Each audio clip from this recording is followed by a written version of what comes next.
Excelentísimo señor presidente de la Xunta de Galicia, excelentísima señora presidenta del Parlamento de Galicia, excelentísimas e ilustrísimas autoridades, señoras y señores. Como presidente de Nueva Economía Forum tengo el placer y el honor de darles de nuevo la bienvenida en esta ocasión en el primer acto del año nuevo de la Tribuna Galicia del Fórum Europa que organizamos con la colaboración de Itinere y de su filial gallega Audasa. Hoy tenemos la especial satisfacción de recibir como ponente una vez más al arzobispo de Santiago, Monseñor Julián Barrio, y también la satisfacción de que haya aceptado presentarle el alcalde de Santiago, al que también saludo especialmente, don Gerardo Conde Roa. La tribuna es suya.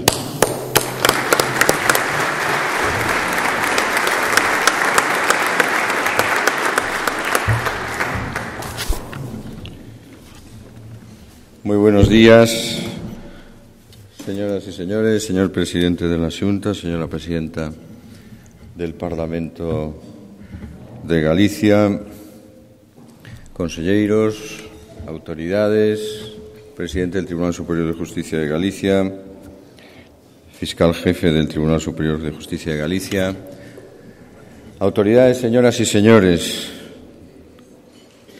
querido don Julián. En esta semana, es mi primera intervención pública en Santiago de Compostela, por lo que permítanme todos que el comienzo de la misma sea con un recuerdo emocionado y agradecido a quien tanto hizo por esta ciudad, por el resurgir del Camino de Santiago y la celebración de los Años Santos. ¿Quién otro sino que don Manuel Fraga Iribarne, que ha partido el pasado domingo de este mundo, pero cuyo recuerdo permanecerá siempre imborrable entre nosotros. Agradezco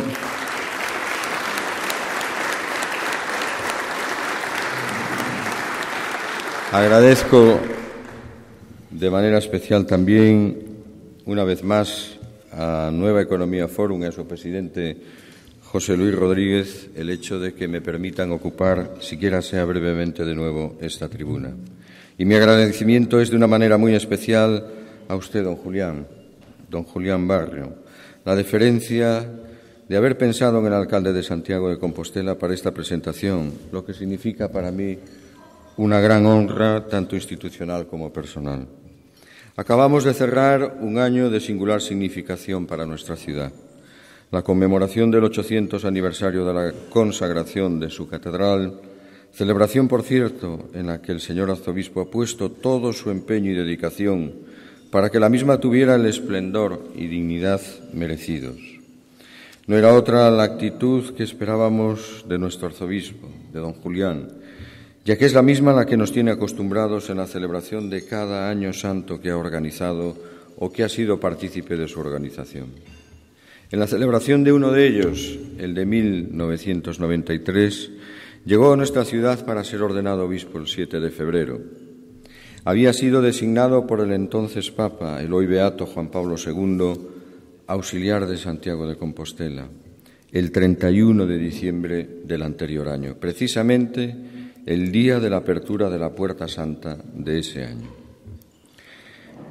La de ese 31 de diciembre no es la única fecha de relieve en el calendario litúrgico que marca la vida de don Julián Barrio, ya que su propio nacimiento fue en la festividad de la Asunción de Santa María, el 15 de agosto de 1946 en Manganeses de la Polvorosa, provincia de Zamora perteneciente a la diócesis de Astorga. A sus estudios de humanidades y de filosofía en el seminario de esta diócesis seguirán los de teología, disciplina en la que es licenciado por la Universidad Pontificia de Salamanca desde 1971. Su doctorado en Historia de la Iglesia por la Universidad Pontificia Gregoriana de Roma en 1976 y la licenciatura en Filosofía y Letras, sección de Geografía e Historia de la Universidad de Oviedo en 1979. El 25 de febrero de 1996, don Julián Barrio toma posesión de la sede arzobispal de Santiago de Compostela. Desde entonces, año tras año, el señor arzobispo ha publicado numerosas cartas pastorales en las que manifiesta, según el caso, su conocimiento y orientación en las necesidades espirituales del hombre, pero también en las cuestiones que a diario atormentan y preocupan su vida terrena. En tal sentido, no puedo dejar de citar lo que Monseñor Barrio expresaba en mayo del año pasado en su carta pastoral con ocasión de la Jornada Interparroquial de Solidaridad con los Parados, que en uno de sus fragmentos dice: «Las personas, sobre todo los jóvenes, en busca del primer empleo, descubren significado y confianza en el futuro cuando encuentran un trabajo de larga duración, con la oportunidad de una merecida promoción. Es urgente responder en estas circunstancias a las necesidades de quienes buscan un empleo digno y oportunidades para salir de la pobreza y evitar la marginación y la explotación». Carta que concluirá manifestando que evitar las desigualdades y buscar sobre todo el acceso al trabajo por parte de todos o mantenerlo ha de ser una preocupación fundamental. El aumento de las desigualdades y de la exclusión social por falta de trabajo erosionará la cohesión de nuestra convivencia. Los costes humanos son siempre también costes económicos y las disfunciones económicas comportan igualmente costes humanos. Esto exige, continuaba, una nueva y más profunda reflexión sobre el sentido de la economía y de sus fines, además de una honda revisión con amplitud de miras del modelo de desarrollo para corregir sus disfunciones y desviaciones. Pero el magisterio de su pontificado recoge también escritos que definen y dimensionan cuestiones que hacen a la esencia de nuestra ciudad, como lo es el sentido de peregrinar a ella. Me refiero, por ejemplo, a su carta pastoral Peregrinos de la Fe y Testigos de Cristo Resucitado, en la que expresa: la peregrinación jacobea amplía y enriquece los límites de nuestra cosmovisión habitual. Los peregrinos están marcados por una multitud de culturas, ambientes, edades y situaciones personales, pero todos ellos coinciden en su propósito de superar los límites de la experiencia ordinaria para adentrarse en los dominios del más allá. El sentido de la peregrinación parece responder a esta profunda necesidad antropológica de experimentar, de algún modo, una existencia definitiva e ilimitada. Peregrinar es mucho más que un deporte, mucho más que una aventura, mucho más que un viaje turístico, mucho más que una ruta cultural a través de monumentos admirables, testigos silenciosos de una historia secular.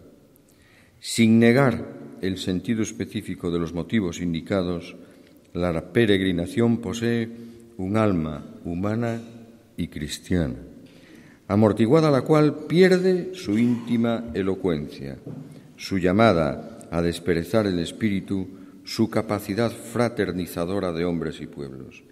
Sin alma, el camino sería una realidad inerte. Pero así como títulos académicos y publicaciones, Monseñor Barrio acumula igualmente numerosas distinciones, como la de ser caballero de la Orden del Santo Sepulcro de Jerusalén o capellán, Gran Cruz Conventual, haz honores de la Soberana Orden Militar y Hospitalaria de San Juan de Jerusalén de Rodas y Malta. En el año 2000, la Corporación Municipal de entonces le otorgó al señor arzobispo la medalla de oro de nuestra ciudad, haciéndole hijo adoptivo de Santiago de Compostela. En ese testimonio de gratitud y reconocimiento, tenga la certeza de que, por sobre credos y confesiones, coincidimos con usted la mayoría de los compostelanos. Aunque sin duda alguna la mayor distinción de don Julián es la de poder ser considerado un pastor celoso de su grey, como insigne continuador que es de la saga de quienes le han antecedido en la mitra compostelana. Muchas gracias.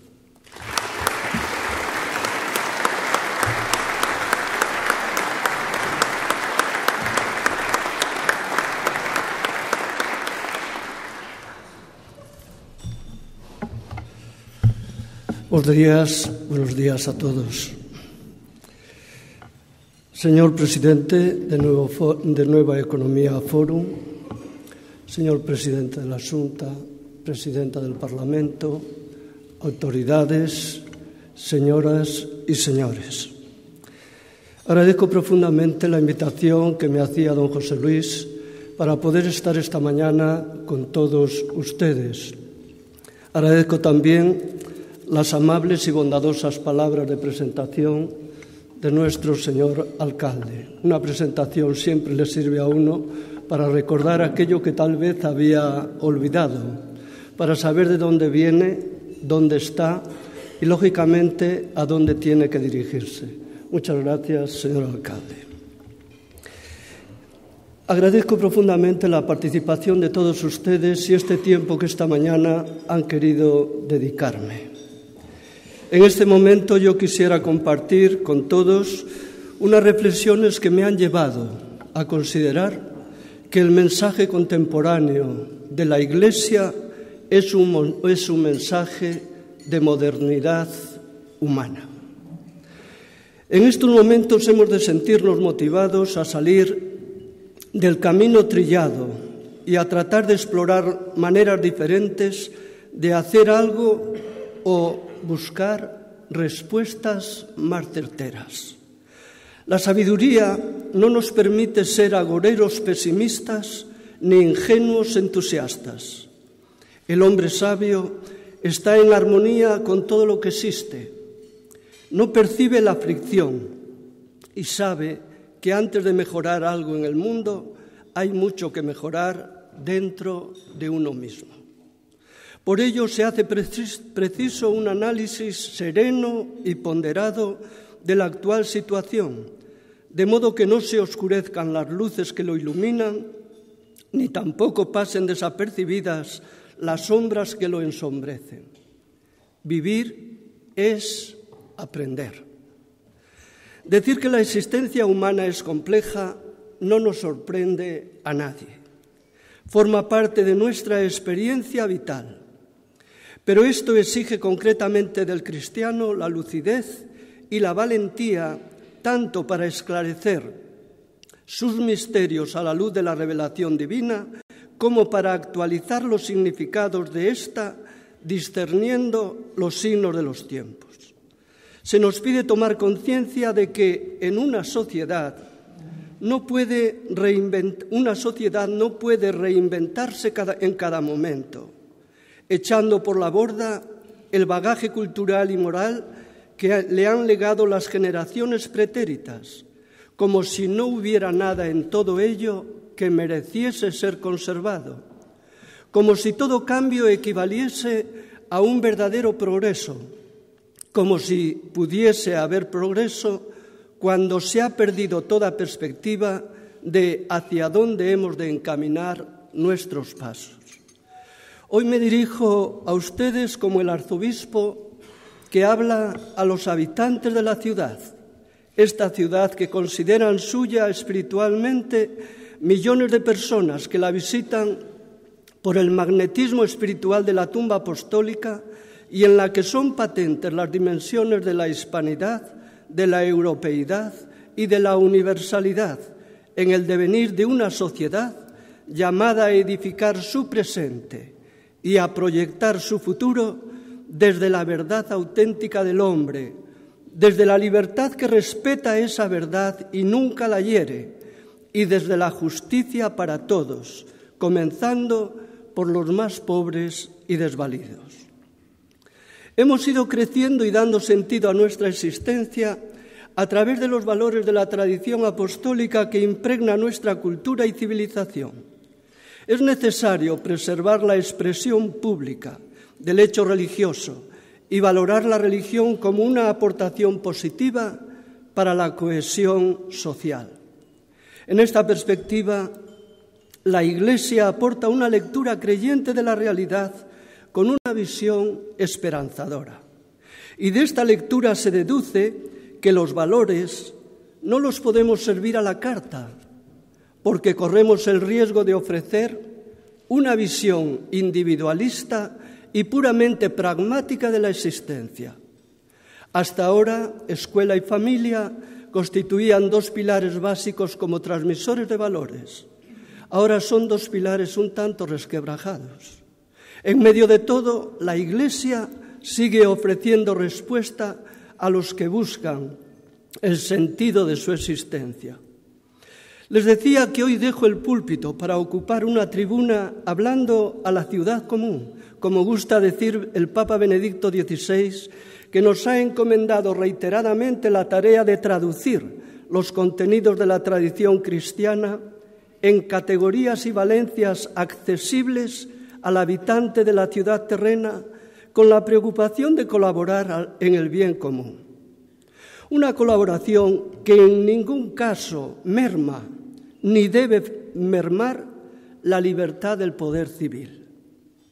La comunidad política y la Iglesia son entre sí independientes y autónomas en su propio campo, aunque están al servicio de la vocación personal y social de los mismos hombres a través de una sana colaboración entre ambas, pudiendo la Iglesia emitir un juicio moral también sobre las cosas que atañen al orden político, económico, cultural y social, cuando lo exigen los derechos fundamentales de las personas.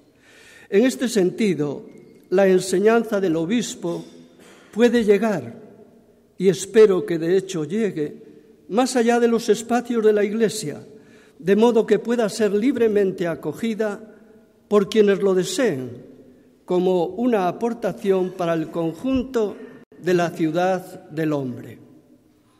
Hoy, coloquial e intelectualmente, la palabra emergente es crisis.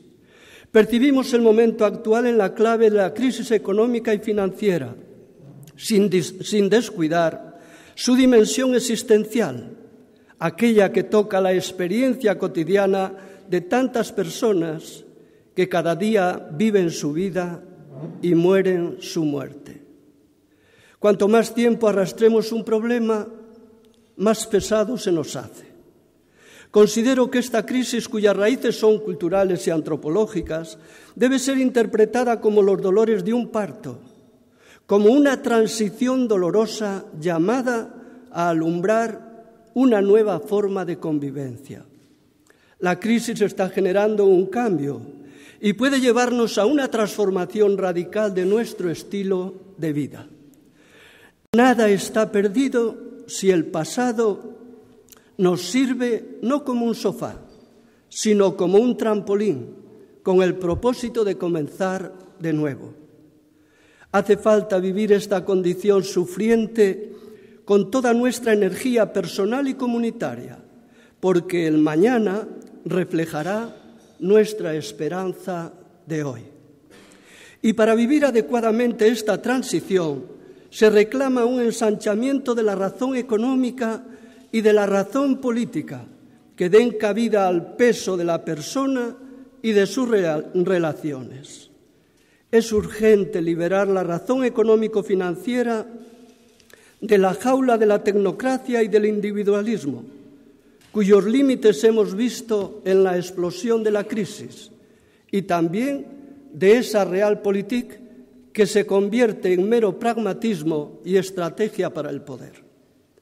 En una reciente intervención, el Papa Benedicto XVI dice que es una mentalidad que se ha ido difundiendo en nuestro tiempo, renunciando a cualquier referencia a lo trascendente.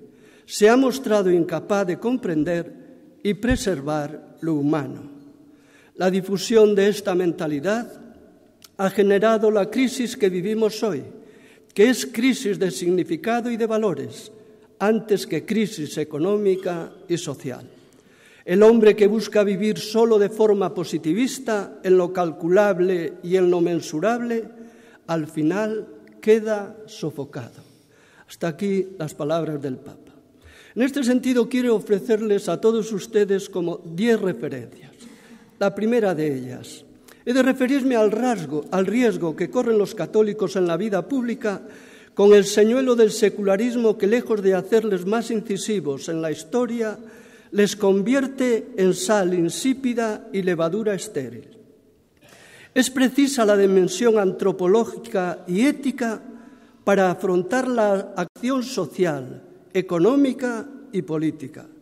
Creyentes y no creyentes encuentran un referente de actuación en la doctrina social de la Iglesia, basada sobre principios de reflexión, criterios de juicio y directivas de acción, y no sobre alquimias a veces partidistas.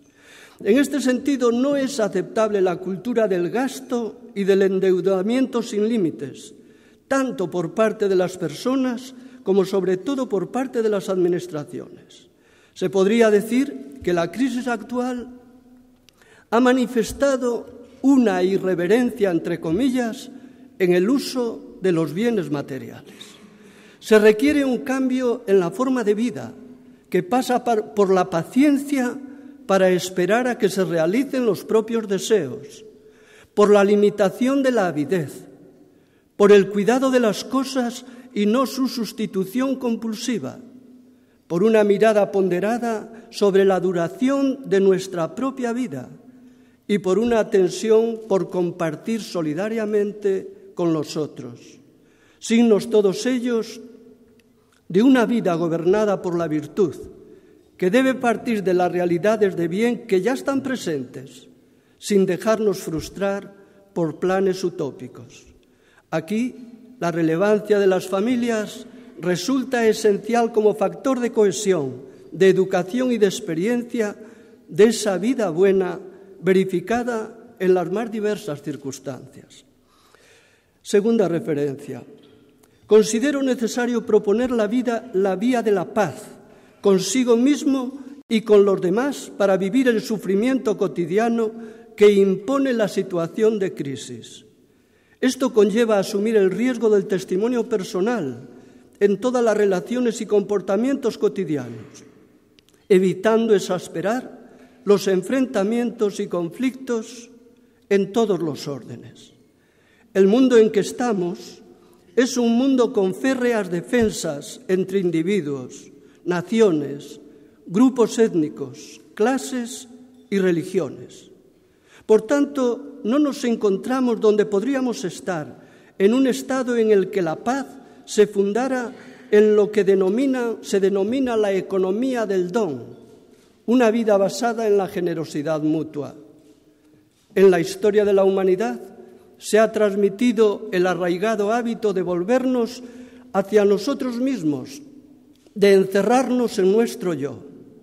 Aprendemos qué queremos viendo que otras personas también lo desean y compitiendo con ellas por conseguirlo. La tercera referencia es la siguiente. La fe cristiana genera un juicio cultural y una experiencia de vida significativa para todos, en la que es imprescindible el diálogo. Un diálogo basado en la razón común, que es exigencia de sentido y apertura a la totalidad de lo real, con el deseo de lograr la felicidad. Me paro brevemente en nuestro deseo de ser felices. Cuando buscamos la felicidad, no debemos contar con el éxito garantizado e inminente, sino sentirnos orgullosos de intentarlo y de disfrutar con ese intento que es un revulsivo interior. Hay que prepararse para ser feliz, porque la consciencia de poder serlo nos ayuda a valorar los muchos momentos reales de alegría que tenemos en nuestra vida. Es imposible sentirse feliz en todo momento. ¿Qué les voy a decir? Pero sí es posible tan a menudo como se pueda pensar en dar vía libre al retorno de la felicidad. No podemos confundir plenitud, confort, felicidad y placer. La crisis ha podido romper con el confort y el placer, pero nos puede devolver la plenitud y la felicidad. No se puede identificar la felicidad con la mera acumulación de la riqueza. En cuarto lugar, en nuestra sociedad necesitamos pasar del yo al nosotros y asumir la actitud del dar para después recibir. La situación demanda una responsabilidad global ante quien desea un beneficio rápido que diezmará nuestro entorno y nuestras capacidades. Decía Comte Sponville, lo importante tiene un alto precio, es carísimo. Lo esencial no tiene precio. Si olvidas lo esencial, caes en la barbarie. Y si olvidas lo importante, caes en el angelismo. Hasta aquí las palabras de Comte Sponville. Ser y compartir se convierten en verbos fundamentales para superar la crisis y requieren un esfuerzo de apertura, atención y reflexión. Una mayor calidad de vida con más profundidad y menos estrés conlleva redescubrir el valor de la pequeña comunidad frente al anonimato de lo globalizado. Conlleva valorar el sosiego, porque la felicidad es inversamente proporcional a este ritmo acelerado con el que estamos viviendo nuestra vida. Solo en el vivir sosegado conectamos con lo más esencial, superando la clave de la urgencia que gobierna el mundo de nuestros días. La vida es una sucesión de travesía de desierto, donde el oasis es siempre interior.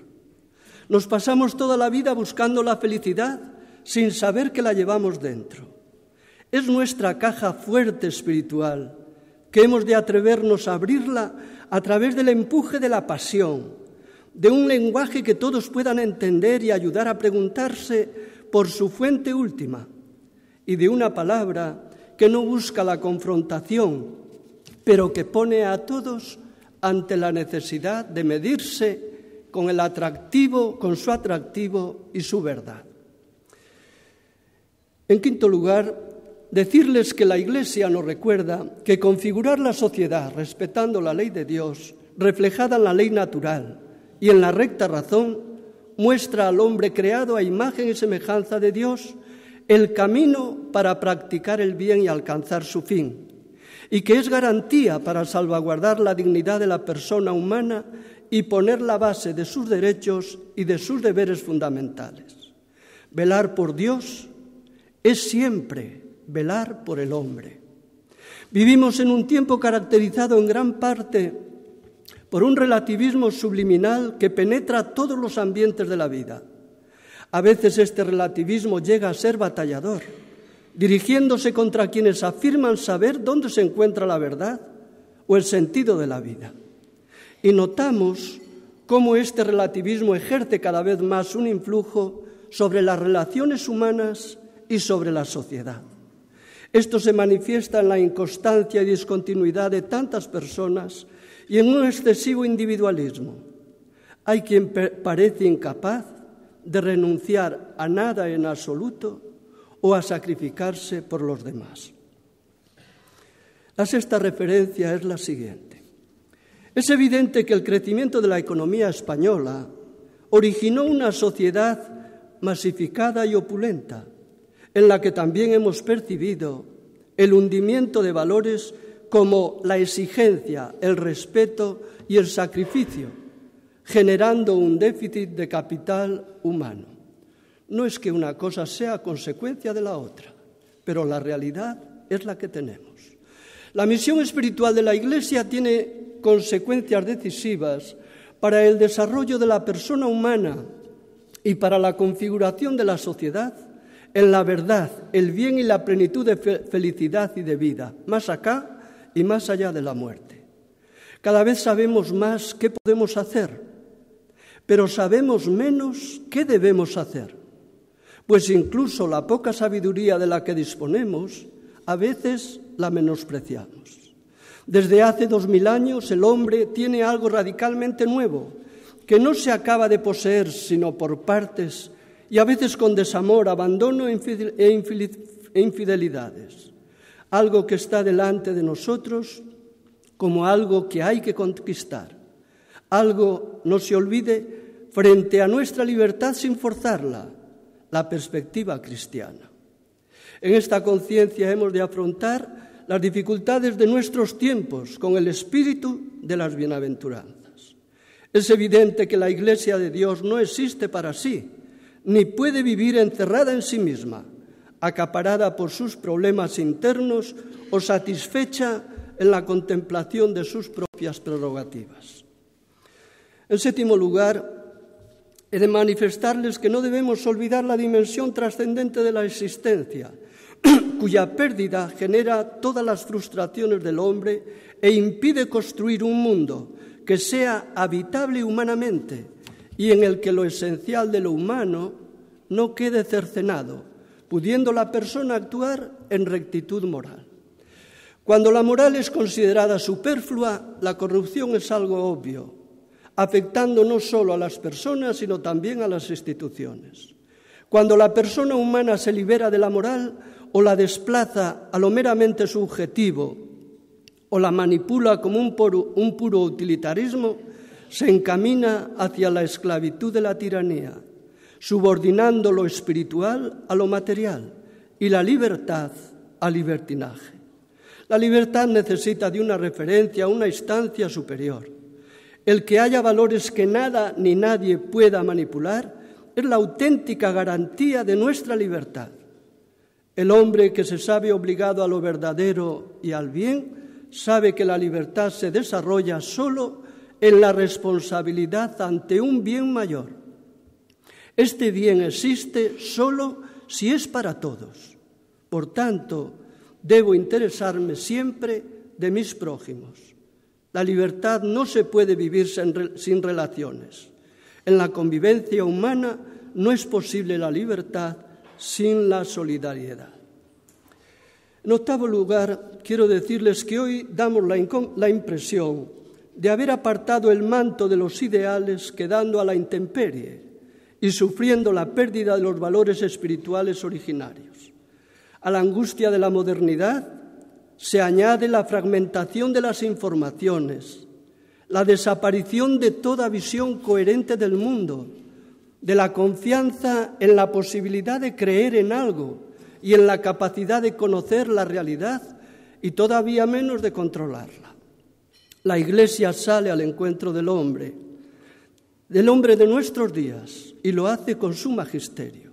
Menciono 4 encíclicas que me parecen fundamentales a este respecto: la Redemptoris Missio, la Centesimus Agnus, la Fides et Ratio y la Caritas in Veritate. Estas encíclicas ofrecen una respuesta audaz a la crisis contemporánea. Los problemas de la modernidad y posmodernidad no son nuevos. Algunos podrían pensar que una respuesta a esos problemas podría ser la invitación a volver a la premodernidad, oponiéndoles un rechazo a la razón y al progreso, a la tecnología y al mercado, incluso a la misma democracia. Este es un camino que no tiene salida. Otra respuesta podía ser la adhesión a utopías totalitarias, con los conocidos resultados que han hecho del siglo XX una cumbre de la maldad humana. Otra respuesta podría ser una reacción de renuncia que desprecie cualquier ideal, mire solo el éxito material y cultive el cinismo hacia la verdad y la bondad. La enseñanza que nos llega de las encíclicas citadas no es evasiva frente a la modernidad, ni tampoco le vuelve la espalda. Por el contrario, afirma el valor de la razón, de la ciencia, de la tecnología, del bienestar que puede producir el mercado libre y de la importancia de la democracia en el ámbito político. Pero sobre todo la enseñanza de estas encíclicas integra la idea de elección, elemento que es la quinta esencia de la modernidad en el corazón de la sensibilidad religiosa y humana.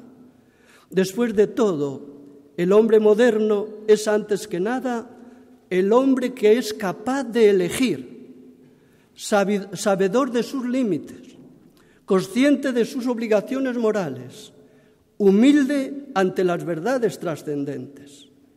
En cuanto a la sociedad, esa visión, aun siendo moderna, aun cuando abrace la modernidad, es consciente también de sus límites y no escapa nunca de su campo visual, que tiene en su centro al hombre, la familia, las comunidades humanas, con las responsabilidades que forman parte de su dignidad y que son uno de los medios principales a través de los cuales se expresa su amor.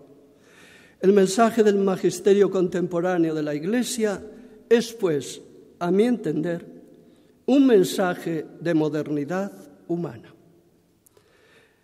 La novena referencia es la siguiente. Hemos de promover el desarrollo de un espíritu crítico en el contexto cultural en el que buscamos la identidad de Europa y España en crisis, intentando crear una nueva conciencia ante la realidad que pide un cambio. No tenemos que tener miedo al cambio. La vida es un cambio. Es una época sedienta de un cambio real y no de fantasías que distraerían la voluntad de superación de sus individuos y en el que hay que buscar más allá de las apariencias. Nos resistimos a dejar de vivir una realidad de ficción llena de emoción y fantasía.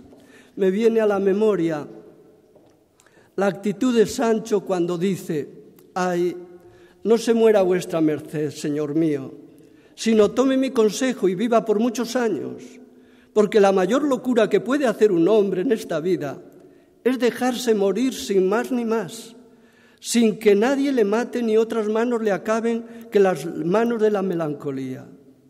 Mire, no sea perezoso, sino levántese de esa cama y vámonos al campo vestido de pastores como tenemos concertado.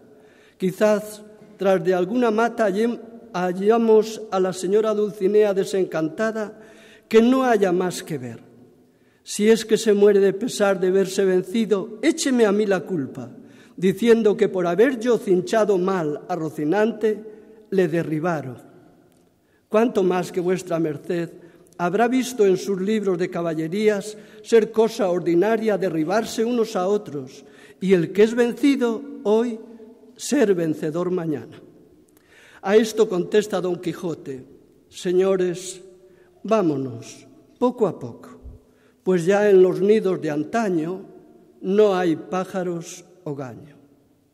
Y es que la ficción y la realidad se necesitan mutuamente. Una revierte en la otra y la realidad o ficción se van transformando de acuerdo a este vaivén. En esta confusión moderna es importante no dejarnos asober y catequizar por una o por otra, sino mantener una distancia crítica y un equilibrio entre las dos. Hemos, pues, de cuestionar el mundo que se nos vende. Hay que deconstruir y adquirir distancia crítica de cosas que aceptamos y nos fascinan. Y ya, en último lugar, decirles que solo me queda hacer una llamada a la esperanza.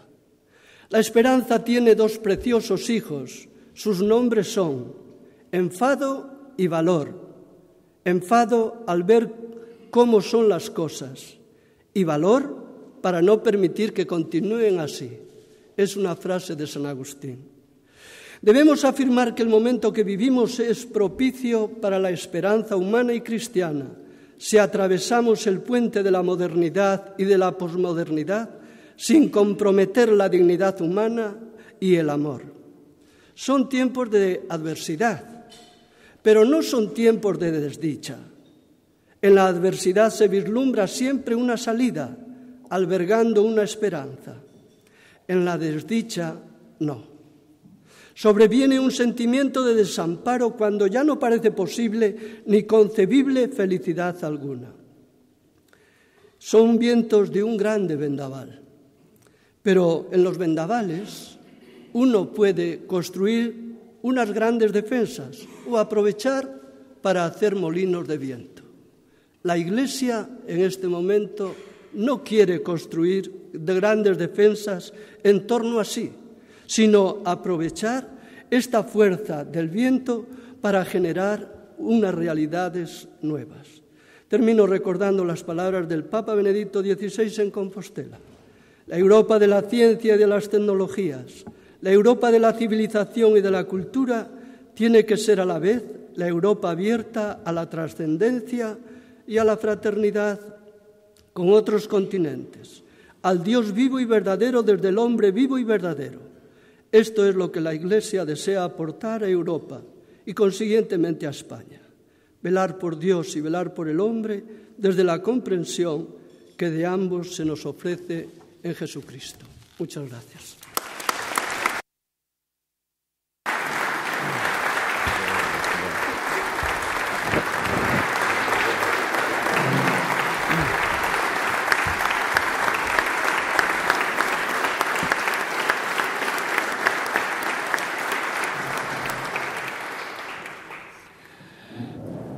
Muchas gracias, monseñor.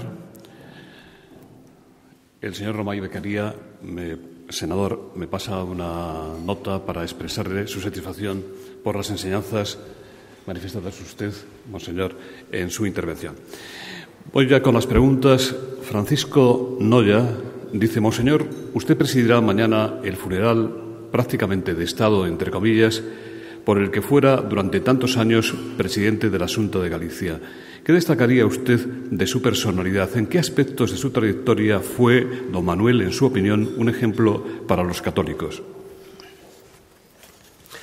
De alguna forma también esto lo reflejaré en la homilía que, si Dios quiere, tendré mañana. En todo caso, a mí me gustaría subrayar, dada la experiencia de la convivencia que yo he podido tener con don Manuel, que fue un hombre que supo mirar lejos, supo mirar con amplitud y supo mirar con profundidad, tratando de descubrir en el espesor de la historia a la que todos estamos sometidos esa urdimbre con la cual él poder ir construyendo ese tapiz de lograr unos proyectos que lógicamente él tenía en su mente.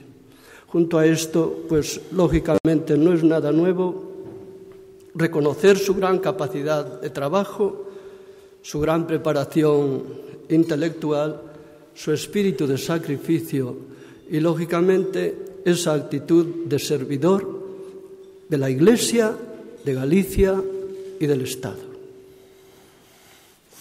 Luciano Noguera dice: usted se ha referido en su conferencia a la irresponsabilidad del despilfarro en el gasto público. Cuando fracasa la conciencia de los administradores, de lo que hay cada vez más evidencias, ¿no cree usted, monseñor, que tiene sentido lo que se propone hacer el Gobierno, reformando el Código Penal, según ha anunciado el ministro Montoro?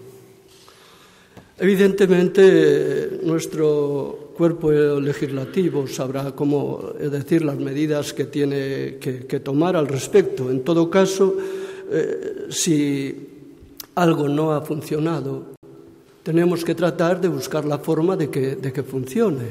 Y supongo que incluso a través de una realidad legislativa que nos vaya orientando, también puede indicarnos cómo tenemos que proceder en cada uno de los momentos que nos toca vivir. Ricardo Rodríguez, de la cadena SER, dice: ¿en qué punto está la investigación sobre el Códice Calistino? ¿Hay alguna pista sobre su paradero? Nadie ha asumido responsabilidades por su desaparición. ¿Por qué? Carmen Villar, de Faro de Vigo, también insiste si puede decirnos usted algo nuevo sobre el códice, si tiene constancia de alguna pista que pueda conducir a su recuperación. En este momento yo siento decirles que evidentemente yo no la tengo. Sí que puedo manifestarles que la policía está haciendo todo lo posible y no ahorrando esfuerzo alguno a la hora de buscar y conseguir que el Códice Calistino vuelva al lugar del que nunca debió de salir. Realmente hay que reconocer que la Iglesia ha guardado ese códice durante 800 años. Ha sido una desgracia el que haya desaparecido, pero evidentemente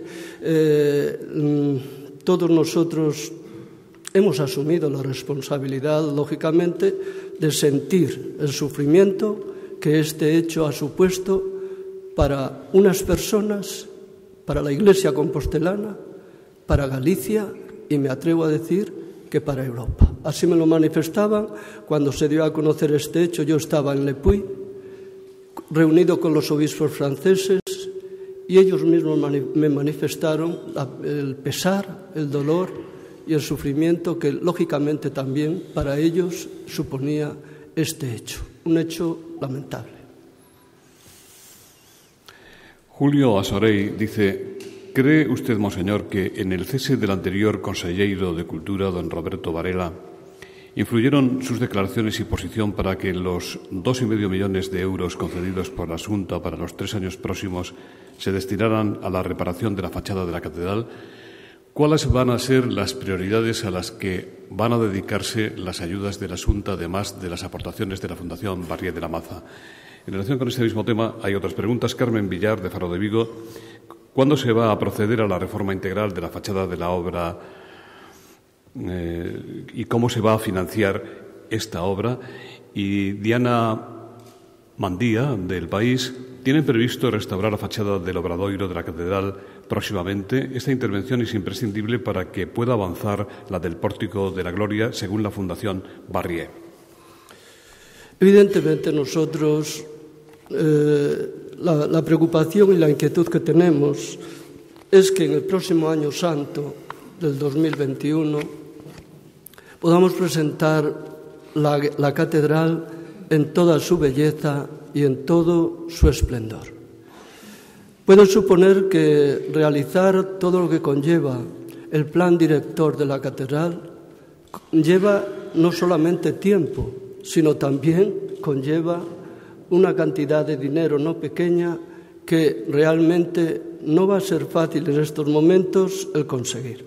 Ojalá tuviéramos la posibilidad de contar ya con ese dinero para no retardar en la medida de lo posible las obras que se han de realizar.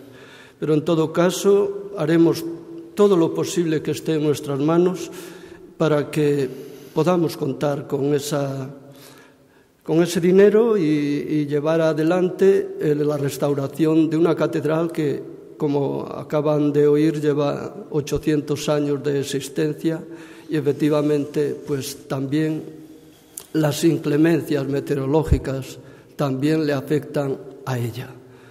Realmente yo no puedo menos de quedarme admirado ante la solidez de la construcción de nuestra catedral.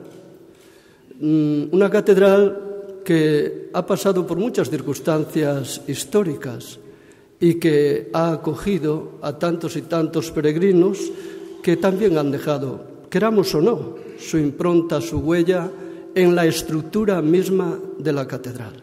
Yo espero, como les digo, que en el año 2021 Santiago, Galicia, pueda ofrecer la visión espléndida de una catedral que merece todo lo que nosotros podamos hacer en favor de ella. A lo mejor sería bueno que en algún momento nos distanciáramos un poco de la misma catedral para poder contemplar y para poder admirar la joya que tenemos con nosotros. Luis Maceira dice: ¿confía usted en que el gobierno del señor Rajoy afrontará decididamente los cambios que la Iglesia pide en relación con la última ley del aborto, el matrimonio de personas del mismo sexo y la asignatura de educación para la ciudadanía? Por lo que yo he podido leer en el plan del Partido Popular, en el programa del Partido Popular, algunas de estas cuestiones son contempladas. En todo caso, la Iglesia, con este gobierno como con los demás, la actitud nuestra, ante todo, ha sido ofrecerle inicialmente nuestra colaboración y, lógicamente, buscar también nosotros, la Iglesia, buscar la colaboración de nuestros gobernantes. Hay realidades que, como les decía, la Iglesia las tiene muy claras, es decir, la independencia entre la sociedad civil y la realidad de la Iglesia. Pero esto no quita, es más, yo creo que conlleva una buena colaboración, porque lo único que buscamos es incidir en el favorecimiento de la condición de la persona humana en la que ahí tenemos que estar unidos profundamente tanto la sociedad civil como, por supuesto, la Iglesia. Corina Lemos dice, usted ha escrito una carta pastoral con ocasión de la Jornada de la Infancia Misionera en la que señala que merece la pena tener un poco menos para que otros puedan tener algo. También el cardenal Rouco Varela anima a los niños a querer y a ayudar a sus compañeros del continente americano. ¿Cree usted que en Galicia y en España existen ya motivos de alarma seria y riesgos de exclusión social y de pobreza, en particular en relación con los emigrantes? ¿Cree que las administraciones y la sociedad misma están reaccionando adecuadamente? ¿Cáritas, por ejemplo, encuentra solidaridad suficiente? Cuando se tratan estos problemas, cuando de alguna manera nos enfrentamos a estas situaciones, siempre nos damos cuenta de que podemos ir más lejos de donde hemos llegado. En la vida de la Iglesia, yo creo que también en la vida de la sociedad, tenemos que hacer de todo punto de llegada un punto de partida.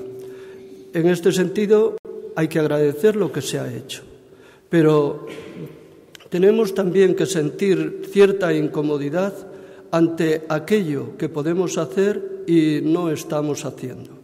Yo tengo que agradecer profundamente a nuestros sacerdotes aquí en las parroquias de Galicia el esfuerzo que sin duda alguna están realizando, y no solamente a los sacerdotes, sino también a muchos laicos comprometidos en el quehacer pastoral de la Iglesia, tratando de que efectivamente los niños que tenemos en Galicia pues de alguna forma sepan comprender que ellos también pueden ser misioneros, pueden ser colaboradores y que pueden ayudar con su pequeña aportación a que, como les decía en esa carta pastoral, otros puedan tener algo tratando de nosotros tener algo menos. Creo que nosotros tenemos que buscar en todo momento, como les acabo de manifestar en estas reflexiones que he podido compartir con todos ustedes, el tomar conciencia de que nada que afecte a los demás, a nosotros nos puede ser ajeno. Aquí, en nuestra comunidad de Galicia, en España, en Europa, en el mundo. Javier Romero, de Popular Televisión de Galicia, dice, últimamente las parroquias del medio rural están sufriendo una oleada de robos. ¿Se están tomando o se tomarán medidas al respecto? Bueno, ya saben que esta es una preocupación que evidentemente estamos teniendo y estamos sufriendo, estamos padeciendo.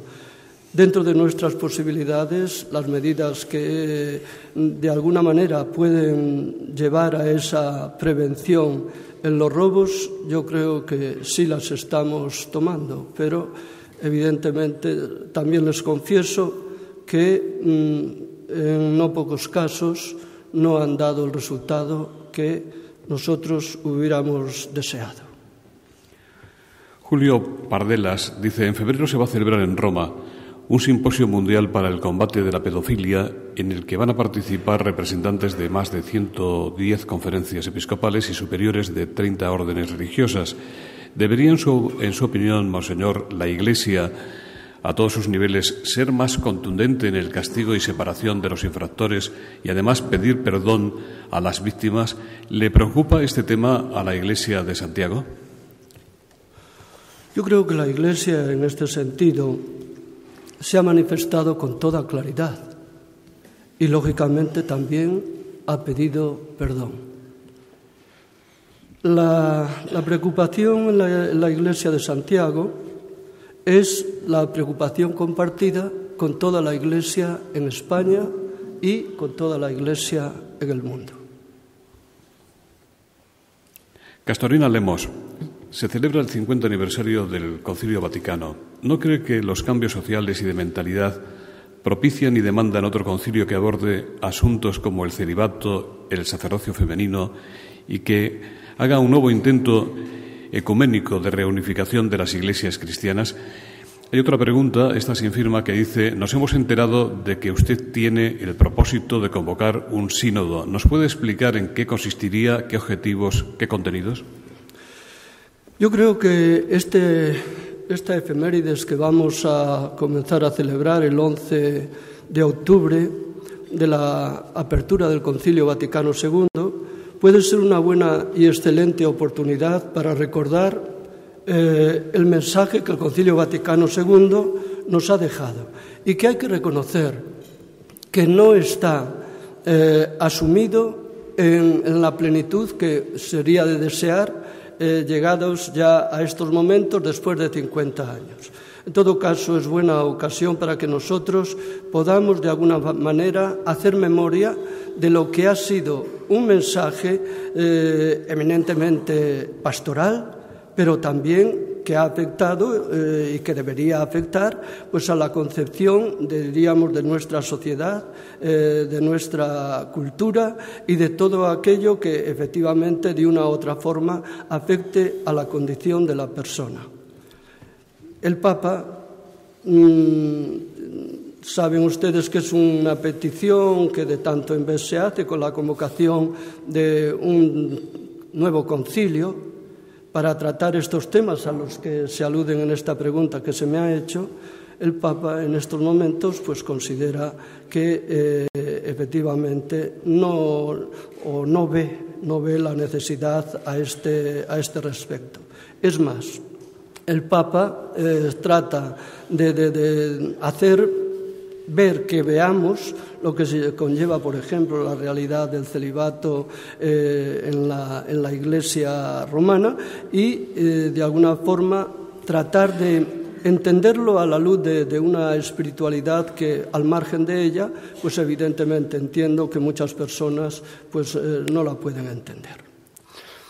El sínodo. Como saben, son 102 años que no se celebraba un sínodo en la Iglesia compostelana. A mí me ha parecido que podría ser este el momento adecuado para su convocación. La realidad de la celebración gozosa de los años santos a veces pues tampoco le daba a uno mucho margen para poder celebrar un acontecimiento como este. Yo creo que ahora, teniendo este espacio de tiempo hasta el 2021, me parece que ha llegado el momento de que nosotros podamos celebrar este sínodo. ¿Con qué finalidad? Pues con la finalidad de avivar esa responsabilidad en la comunión eclesial de todos los que formamos la Iglesia compostelana, recordando lo que hemos hecho y dando gracias a Dios por ello. Viviendo la situación concreta en la que ahora se encuentra nuestra Iglesia diocesana y tratando de mirar también al futuro pues con esperanza, recorriendo pues los caminos que sin duda alguna pues también el Espíritu puede indicarnos, como les decía antes, en el espesor de la historia, de ese espesor yo no me quejo, porque forma parte de la historia. Pero es ahí donde nosotros tenemos que tratar de descubrir, pues con la luz del Espíritu, esos nuevos caminos que realmente tenemos que recorrer. Personalmente yo estoy muy esperanzado.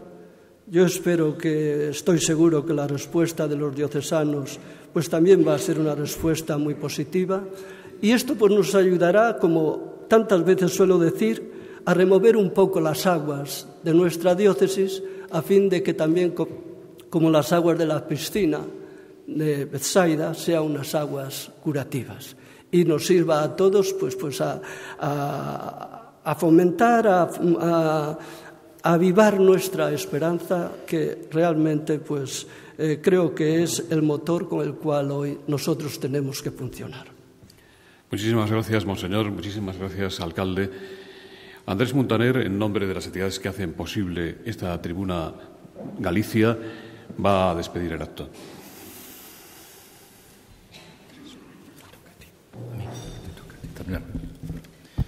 Gracias. Quisiera agradecer a don Julián Barrio, arzobispo de Compostela, su presencia hoy en esta tribuna Galicia del Foro Europa de Debate, y así como agradecer también la asistencia al mismo del presidente de la Xunta de Galicia. En su intervención, don Julián nos ha señalado desde la doctrina cristiana, creo que soluciones y actitudes frente a los problemas y modos de vida de la sociedad actual, y al final ha abierto un camino también a la esperanza. Y a todos ustedes, agradecerles lógicamente la asistencia hoy a este acto. Muchas gracias y buenos días.